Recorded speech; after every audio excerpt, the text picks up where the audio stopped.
இந்த பகுதியை உங்களுக்கு வழங்குவோர் பூர்ணிஸ் பொட்டிக், சென்னை.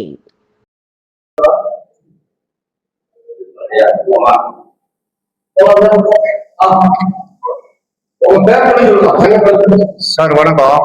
என் பேர் தர்ஷனா என்ற மு கவியரசு.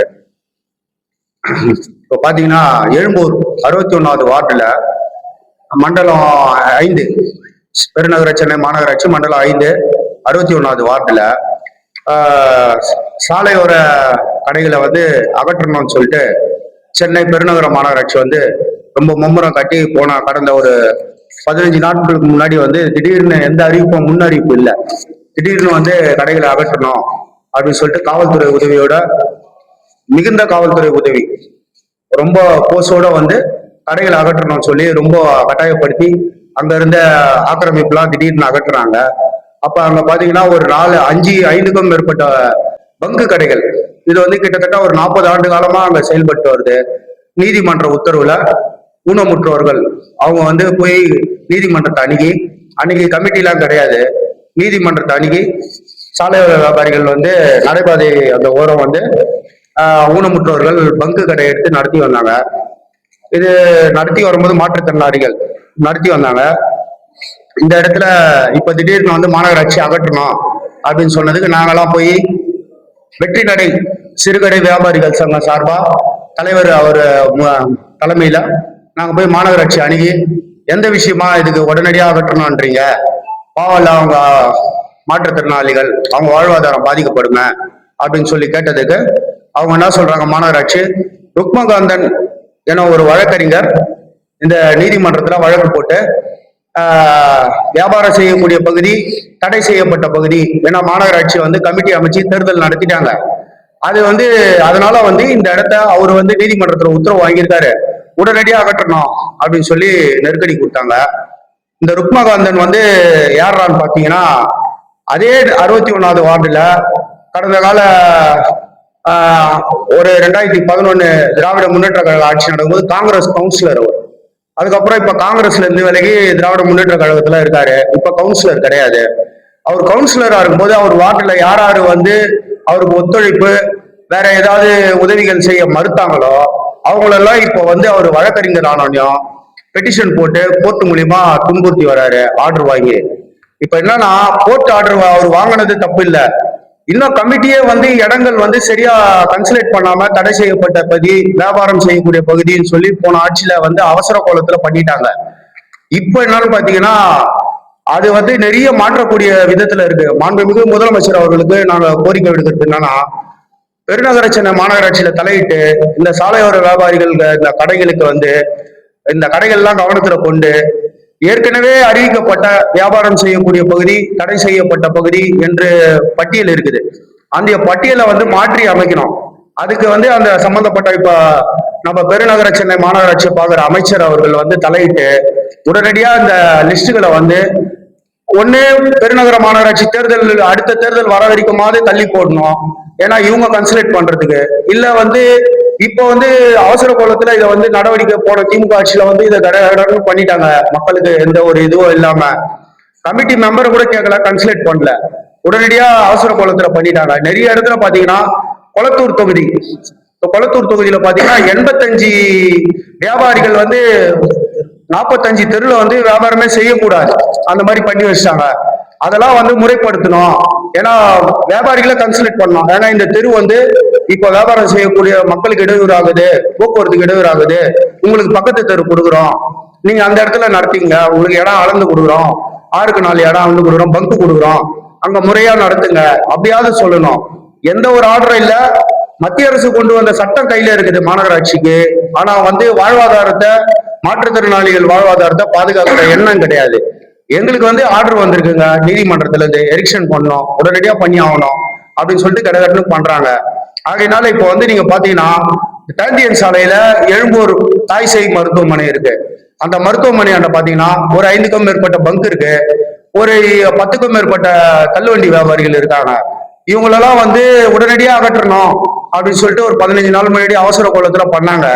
அதை எதிர்த்து நீதிமன்ற உத்தரவுன்னு காமிச்சாங்க. நீதிமன்ற உத்தரவு மாற்றுத்திறனாளிகளுக்கோ அல்ல சிறு வியாபாரிகளுக்கோ அவங்க கவனத்துக்கே வராது எதிர்த்தரப்புல நீதிமன்ற உத்தரவு வாங்கியிருக்காரு எரிக்ஷன் ஆர்டர் இது அகற்ற சொல்லி. இந்த விஷயம் தெரிஞ்சதுக்கு அப்புறம் பெருநகர சென்னை மாநகராட்சி அவங்களுக்கு நோட்டீஸ் கொடுத்ததுக்கு அப்புறம் இவங்க என்ன பண்றாங்க, இப்ப நீதிமன்றம் போயிருக்காங்க. இந்த ஆர்டரை வந்து எங்களை கன்சல்ட் பண்ணாம போட்டிருக்கீங்க, எங்களோட கவனத்துக்கு வரல, ஆகையினால நாங்களும் இந்த வழக்குல வந்து கலந்துக்கிறோம். ருக்மகாந்தன் அவர் போட்ட வழக்குல நாங்களும் வந்து எதிர்த்தரப்பா கலந்துக்கிறோம் அப்படின்னு சொல்லிட்டு கடந்த ஒரு 5 நாட்களுக்கு முன்னாடி வழக்கு பதிவு செஞ்சு பதிவு நம்பரை பெற்றிருக்கோம். பதிவு நம்பர் பெற்றிருக்கோம்.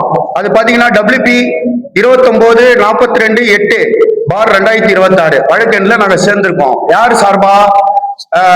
வெற்றி நடை சிறுகடை வியாபாரிகள் சங்கத்தின் மூலியமா இவங்க மாற்றுத்திறனாளி வாழ்வாதாரத்தை கருத்தில் கொண்டு ருக்மகாந்த வழக்குக்கு நாங்க போய் சேர்ந்திருக்கோம். எதுக்கு நான் மாநகராட்சி வந்து இப்போ இதை எடுத்துன்னு போய் நாங்க மாநகராட்சியில சென்னை கமிஷனர் கிட்ட காட்டுறோம். பெருநகர சென்னை மாநகராட்சி கமிஷனர் கிட்ட அவர் என்ன சொல்றாருன்னா, எங்களுக்கு அதெல்லாம் தெரியாது, அங்க ஆர்டர் வச்சிருக்காரு அவரு இது என்கரேஜ்மெண்ட் பண்றதுக்கு. ஆமா சார், ஆமா ஆமா. இல்ல சார், அது ஆர்டர் என்ன கொடுக்குறாங்கன்னா ஜட்ஜஸ், நீங்க வந்து நிரந்தரமா இங்க வச்சுக்கலாம் அப்படின்னு கொடுக்கல. உங்களுக்கு கமிட்டி அமைப்பாங்க, கமிட்டி அமைச்சு கமிட்டி மூலியமா அமைச்சிட்டாங்க, அவங்க மூலியமா முடிவு எடுக்கட்டும். இல்ல, அது வந்து நீங்க செயல்படாத ஒரு கமிட்டியா இருக்குது. என்னன்னா, தேர்தல் பல லட்சம் ரூபாய் செலவு பண்ணி மாநகராட்சி தேர்தல் வச்சாங்க, கமிட்டி மெம்பரை இது பண்ணாங்க, தேர்ந்தெடுத்தாங்க, எல்லாம் நடத்தினாங்க, தேர்ந்தெடுத்தாச்சு. அந்த கமிட்டியே வந்து ஒரு ஜோன்ல கூட்டுறதே கிடையாது, கமிட்டி மெம்பரை வந்து கன்சல்ட் பண்றது கிடையாது, ஆய்வு கேட்கறது கிடையாது. இந்த தெருவுல வந்து இத்தனை வியாபாரி இருக்காங்க, இவங்களை உடனடியா மாற்றி பக்கத்துல அந்த அடையாள அட்டையை வந்து சம்பந்தப்பட்ட எக்ஸிகியூட்டிவ் இன்ஜினியர் அவரே மதிக்க மாட்டாங்க. இதெல்லாம் ஒரு அட்டையே கிடையாதுங்கன்றாரு. பெருநகர சென்னை மாநகராட்சியில அந்த அட்டையை வந்து காமிச்சா எரிக்ஷன் வரும்போது, சார் எனக்கு அட்டை கொடுத்துருக்கீங்க பெருநகர சென்னை மாநகராட்சியில, இந்த அம்மா மாற்றுத்திறனாளி, அவங்க கடை, அவங்களுக்கு அட்டை இருக்கு, 20 வருஷமா அந்த இடத்துல அவங்க டிஃபன் கடை நடத்துறாங்க, இல்ல தேநீர் கடை நடத்துறாங்க, அவங்களை எப்படி சார் உடனடியாக காலி பண்ண சொல்றீங்க? அவங்களுக்கு மாநகராட்சி அங்கீகார அட்டை கொடுத்துருக்கு. ஏன்னா அது ஒரு அட்டையே கிடையாதுங்க, அதெல்லாம் வச்சு ஒண்ணும் பண்ண முடியாது சார், நீதிமன்ற உத்தரவு இருக்கு சார். விற்பனை குழு பாத்தீங்கன்னா கடந்த கால ஆட்சியில வந்து அவசர கோலத்துல தேர்தல் நடத்துறாங்க. தேர்தலே பாத்தீங்கன்னா ஆளுங்கட்சியை சார்ந்த ஒரு 3 நபர் தேர்ந்தெடுக்கப்பட்டாங்க, அன்னைக்கு இருந்த பலத்தை வச்சு. அதுதான் சார், வியாபாரிகளும் இருக்காங்க. வியாபாரிகள் வந்து 2 வியாபாரிகள் இருக்காங்கன்னா 3 பேர் வந்து கட்சியை சார்ந்தவங்க இருக்காங்க. அது இல்லாத 7 நபர்கள் வந்து வெளியில இருந்து பொதுநலவாதிகள் தேர்ந்தெடுக்கிறாங்க. ஒரு பத்திரிகையாளர், ஒரு ரிட்டையர்டு வந்து போலீஸ் ஆபீசர், அந்த மாதிரி தேர்ந்தெடுக்கிறாங்க. அதுல 3 பேர் வந்து கட்சிக்காரங்களே இருக்கிறாங்க. அவங்க என்ன சொல்றாங்கன்னா, அதிகாரிக்கு சப்போர்ட்டாவே இருக்காங்க. சார் எடுத்துட்டு போட்டோம் சார், உங்களுக்கு என்ன சார் பிரச்சனை? சார் அப்படி இல்லை சார், அவங்க வந்து மாற்றுத்திறனாளி, அந்த அம்மா பிள்ளை இல்ல குட்டி இல்ல, அவங்க அந்த கடையை நம்பிதான் வாழ்ந்துட்டு இருக்காங்க. அவங்கள வந்து திடீர்னு அங்க இருந்து அகற்றினா அவங்க எங்க சார் வியாபாரம் பண்ணுவாங்க? சார் அடுத்த தெருவுக்கு போக சொல்லுங்க சார். அடுத்த தெருவுல எதுவுமே இல்லை சார், அந்த சாலையில வந்து மக்கள் 6 மணிக்கு மேல நடமாட்டம். ஆமா சார், இது சம்பந்தமா வந்து ஒரு தனியார் தொலைக்காட்சியில வந்து அவர் பணம் கட்டி மிரட்டி ஆடியோ வந்து செய்தியா வந்திருக்கு. அப்போதைக்கு அந்த கோபத்தை வந்து அவர் வந்து காத்திருந்து இந்த மக்களை எப்படியாவது துன்புறுத்தணும்ன்ற காரணத்துக்காக திடீர்னு இப்போ வந்து ஆர்டர் வாங்கியிருக்காரு. அது கரெக்ட் தான், மொத்தம் அவர் வந்து வாங்கியிருக்கிறது வந்து டோட்டல் சென்னைக்கு வாங்கியிருக்காரு. ஆனா சென்னை அவர் புஷ் பண்ணல, அந்த ஆர்டரை வாங்கி சென்னைக்கு அழுத்தம் கொடுக்கல.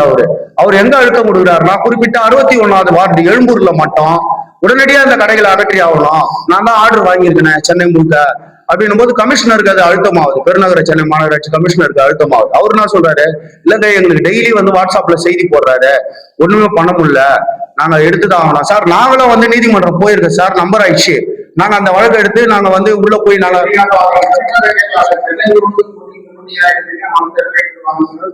அதுதான் அவர் சொல்றாரு, சென்னை முழுக்க கடை இந்த மாதிரி இருக்கு, ஆட்சி மாற்றம் ஏற்பட்டுச்சு, அதனால வந்து நாங்க எந்த எரிக்ஷனும் இப்ப பண்றது இல்ல, ரொம்ப ஸ்லோ தான் பண்றோம், எங்கேயோ ரேர் தான் பண்றோம், ரொம்ப அதிரடி எல்லாம் பண்ணல, ஏன்னா இதுல கொஞ்சம் குளறுபடிகள்லாம் இருக்கு, பண்ணோம் சரி பண்ணணும்னு எங்களுக்கு தெரியுது.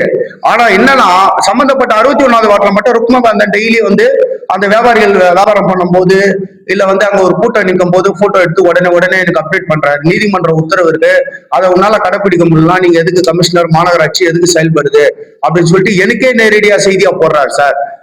அது வந்து என்னால ஒன்றும் பண்ண முடியாது. ஆமா சார் அது என்னன்னா ஐயா அமைச்சர் அவர்களுக்கு நிறைய வேலை இருக்கு. நீங்க சொல்றது உண்மையான நல்ல வழிதான். நாங்க என்னன்னா சரி அவர் அமைச்சர் வேற வழியில போயிட்டு இருக்காரு, அவர் பிஸியான நேரமா போயிட்டு இருக்கு, அவரை இதுக்காக இது பண்ணக்கூடாது. எங்க போனாலும் என்ன சொல்றாங்கன்னா அது உண்மைதான் சார். நாங்க கமிஷனர் அணுகுந்து கமிஷனர் என்ன சொல்றாங்க, சார் இது அரசியல்வாதி சம்பந்தப்பட்டதோ இல்ல அரசு சம்பந்தப்பட்டதோ கிடையாது சார், நேரடியா நீதிமன்றம் தலையிடுது, நீதிமன்ற எரிக்ஷன் ஆர்டர் கொடுக்குது. ஆமா சார், நீதிமன்ற எரிக்ஷன் ஆர்டர் கொடுக்குது, நாங்க அதை சேலஞ்ச் பண்ணி நாங்களே நீதிமன்றத்துல இம்ப்ளிமெண்ட் ஆகிக்கிறோம் சார். வழக்குல எங்களுக்கு டைம் கொடுங்க சார், WP நம்பர் ஆயிடுச்சு, நாங்க இம்ப்ளிமெண்ட் ஆக போறோம், எங்களோட கருத்தை கேட்கட்டும் நீதிமன்றம், அப்புறம் எரிக்ஷன் ஆர்டர் கொடுத்தா நாங்க நீதிமன்றத்துல முறையிடுறோம், வியாபாரம் ஓரளவுக்கு நல்லா நடக்கக்கூடிய பகுதியா எங்களுக்கு ஒதுக்கி கொடுங்க அப்படின்னு நீதிமன்றத்து மூலியமா உத்தரவு வாங்கி வரோம். அப்புறம் நீங்க எங்களுக்கு வாழ்வாதாரத்துக்கு வழி பண்ணுங்க சார். சார் சொல்லியாச்சு சார், அவங்க கிட்ட 61 வந்து ஏற்கனவே அதாவது இப்ப மேயர் அவங்கதான், துணை மேயர் அவங்கதான். இப்ப அதுல வந்து ரொம்ப இன்ட்ரெஸ்ட் காட்டக்கூடாது. எனக்கு வந்து ஊனமுற்றவர் வாழ்வாதாரம் முக்கியம் இல்ல, எங்க கவுன்சிலர் பேரு டேமேஜ் ஆயிடுச்சு.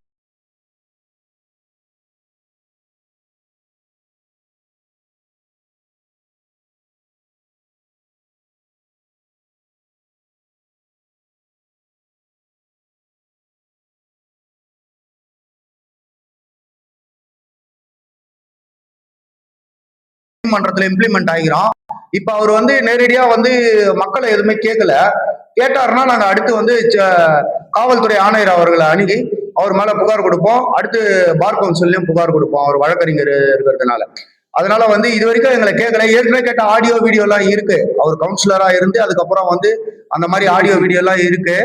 அது ஆனா வந்து இந்த கடைக்கு வந்து எங்களுக்கே தெரியாது, பெருநகர சென்னை மாநகராட்சி தான் வந்து அகற்ற வருது அப்படின்னு சொல்லிட்டு நாங்க நினைச்சிட்டு இருக்கோம். அதுக்கப்புறம் கமிஷனர் அவர்களை சந்திக்கும் போது ஆணையர், அவரை பெருநகர சென்னை மாநகராட்சி ஆணையரை சந்திக்கும் போது ஆணையர் எடுத்து காட்டுறாரு, சார் எங்களுக்கு இதுல இன்ட்ரெஸ்ட் இல்லை சார், இந்த நீதிமன்ற உத்தரவே வந்து ருக்மகாந்தன் தான் வாங்கியிருக்காரு. சார் ஆமா சார் வாங்கியிருக்காரு, டோட்டல் சென்னைக்கு தானே சார் வாங்கியிருக்காரு, நீங்க சென்னையை ஃபுல்லா சரி பண்ணும் போது இதையும் சரி பண்ணலாமா சார்? டெய்லி வந்து அவர் இந்த 61 வார்டை மட்டும் ரொம்ப அக்கறை எடுத்து பண்றாரு சார்.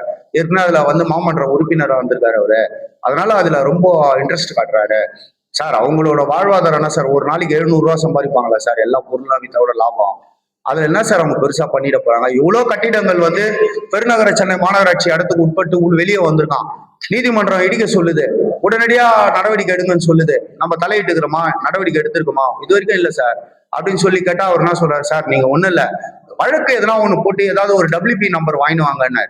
அந்த நம்பரும் வாங்கிட்டோம் நாங்க, நீதிமன்றம் போய் வழக்கறிஞரை வச்சு சங்கத்து சார்பா வச்சு WP நம்பரும் வாங்கிட்டோம். ஆனா இப்ப என்ன சொல்றாரு கமிஷனர், சார் நம்பர் வாங்கி வந்தா நான் என்ன சார் பண்றது, வழக்கு வந்துடுச்சு, இல்ல வழக்கு நடத்தி ஆர்டர் வாங்கி வரலாம், ஆர்டர் வாங்குறதுக்கு 2 வருஷம் ஆகும் சார், 1 வருஷம் கூட நடக்கும், 6 மாதங்களாம் கூட நடக்கும் வழக்கு ஆர்டர் வாங்குறதுக்கு. அந்த ஆர்டரை வாங்கிட்டு வாங்க அப்புறம் வைக்க விடுறாரு. அப்ப அந்த 6 மாத காலம் என்ன சார்? ஆமா சார், ஆமா சார், அது ஆக்டிவேஷனே இல்ல சார். மத்திய அரசு கொண்டு வந்த சட்டம், மாநில அரசு அதை வந்து வேண்டா வெறுப்பா போன வாட்டி தேர்தல் வச்சாங்க. தேர்தல் வந்து முறையா வந்து மாநகராட்சி என்ன பண்ணிருக்கணும், போஸ்டர் ஒட்டி பொதுமக்களுக்கு அவேர்னஸ் கொண்டு வந்திருக்கணும், வியாபாரிகளுக்கு தெரியப்படுத்தி இருக்கணும். அந்த மாதிரிலாம் பண்ணி அதுக்கப்புறம் அதுக்கு ஒரு டேட் பிக்ஸ் பண்ணி அதுக்கப்புறம் நாமினேட் பண்ணி அதுக்கப்புறம் தேர்தல் வச்சிருக்கணும். அந்த மாதிரி எதுவுமே பண்ணல.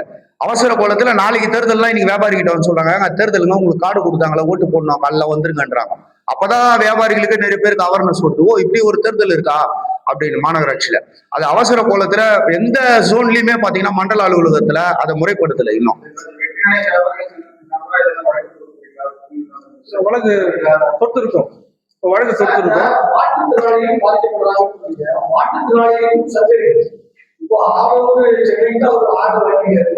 ஆமா எல்லா மாற்றுத்திறனாளியும் அந்த ஆட்சியில் மாற்றுத்திறனாளி தனி பாதுகாப்புட்டாங்க. கட்சி சார்ந்த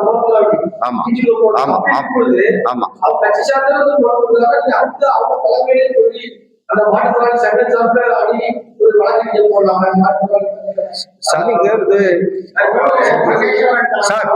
சார் சொல்றது புரியுது.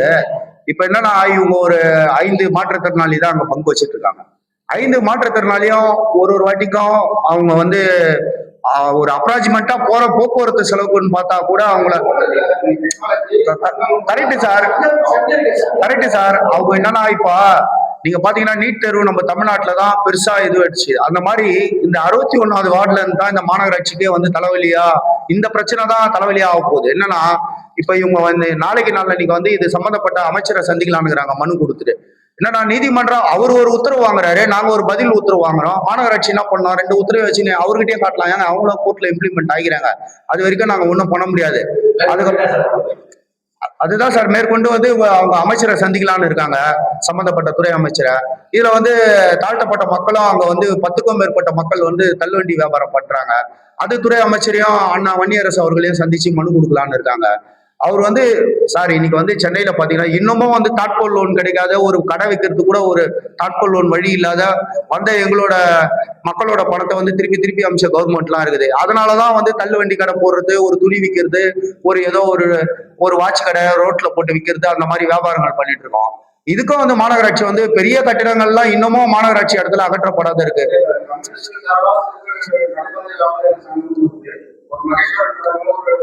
ஆமா இருக்கு சார். அதுதான் சார் நாங்க இணைத்து போராட்டம் கூட நாங்க பண்றதுக்கு எல்லாரும் ரெடி தான் சார். எல்லாரையும் அணுகலாம், போராட்டம் பண்ணலாம். அவர் என்ன சொல்றாருன்னா, கமிஷனர் நேரடியா சந்திச்சு அவரோட ஒப்பீனியன் கேட்கிறோம். சார் இது விஷயமா என்ன சொல்றீங்க அப்படின்னா, சார் இதுல எதுவுமே நாங்க பண்றதுக்கு ஒண்ணுமே இல்ல, நீதிமன்ற உத்தரவு இருக்கு, அவர் ஆர்டர் வாங்கிட்டாரு, அந்த ஆர்டருக்கு நீங்க ஏதாவது கோர்ட்ல போயிட்டு ஏதாவது ஒரு நம்பர் பண்ணி பதில் ஆர்டர் வாங்கிட்டு வாங்க, நான் வந்து ஸ்டாப் பண்ணி வைக்கிறேன் சார், வேற வழியே கிடையாது. சார் மேயர் வந்து இப்போ வந்து ஆட்சி போனதுல இருந்து அவங்க பெருசா இன்ட்ரெஸ்ட் காட்டுறது இல்லை சார் எந்த விஷயத்திலுமே. அவங்க சொன்னாலும் அது வந்து கேட்க மாட்டாங்க அப்படின்றது அவங்களுக்கு தெரியுது. நிறைய இடத்துல வந்து இப்ப மேயர் ஆட்சி போனதுனால மேயர் சில விஷயத்த கண்டுக்கிறது இல்ல, அரசு அலுவலர் அவங்க சொன்னா கேட்கறது இல்ல, அந்த மாதிரி விஷயமா போயிட்டு இருக்கு அவங்களுக்குள்ள. அதனால மாநகராட்சியில வந்து நாங்க இப்ப மேயரை பார்த்து மேயர் சொன்னாலும் வந்து அந்த மண்டல அதிகாரி என்ன சொல்ல போறாரு, ஜோனல் ஆபீசர், மேடம் அது வந்து கோர்ட் ஆர்டர் மேடம், அதுல ஒன்றும் பண்ண முடியாது மேடம் ருக்மா. நாங்க மேயரை பார்த்தோம்னா இப்ப வேற மாதிரி சாய பூசப்பட்டுறோம் அந்த கடைகளுக்கு.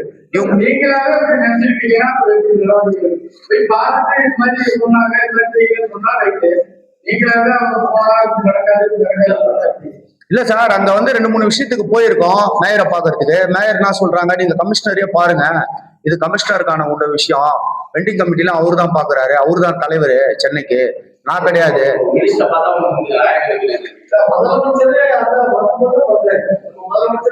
ஆமா சார், ஆமா சார்.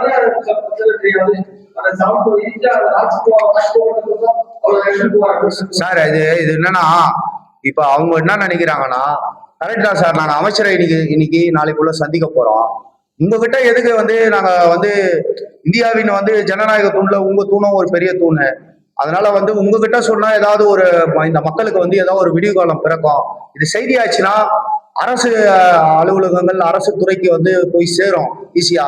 இப்ப இவங்க 4 பேர் போய் இன்னைக்கு சட்டமன்றத்துல வந்து அமைச்சரை சந்திக்கணும்னு போறாங்கன்னு வச்சுங்களேன், இன்னைக்கு விட மாட்டாங்க. இன்னைக்கு சூழ் நீட் தேர்வு போயிட்டு இருக்கு, ஏகப்பட்ட பிரச்சனை போயிட்டு இருக்கு, சட்டமன்றத்துக்கு அவங்க 4 பேர் போய் பார்க்கணும்னா அதுக்கே பெரிய இதுவாயிடும்.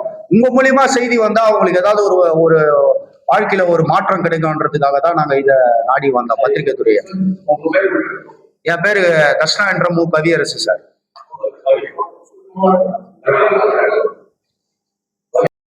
என் பேர் தேவி, நான் வந்து சென்னையில இருக்கேன், வசித்து வரேன். எங்க கடையை வந்து எந்தவித இன்டிமேஷன் இல்லாம கடையை தூக்குறேன்னு எனக்கு ஒரு மெசேஜ் வந்தது. நான் உடனே கடைக்கு போனேன். எல்லா பங்கும் அடிச்சு உடச்சி எடுத்துன்னு இருந்தாங்க.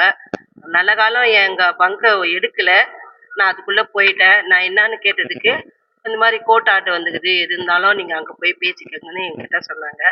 நானும் அப்போ அவங்க கிட்ட சொன்னேன், எங்க கடையே எடுக்காதீங்க, நாங்க அது மூலியம் தான் பிழைக்கிறோம், எங்களுக்கு வாழ்வாதாரம் கிடையாது, 25 வருஷமா நாங்க கோர்ட் ஆர்டரோட தான் அங்க கடையை வச்சிருக்கோம், இருந்தாலும் இப்போ வந்து எடுக்கிறேன்னு என்னை வந்து டார்ச்சர் பண்ணிட்டு இருக்காங்க சார்.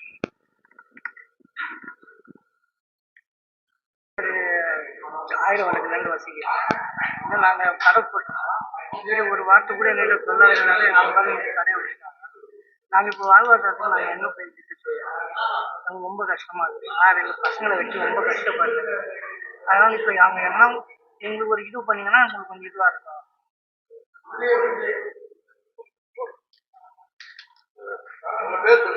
என் பேர் நாகராஜ்.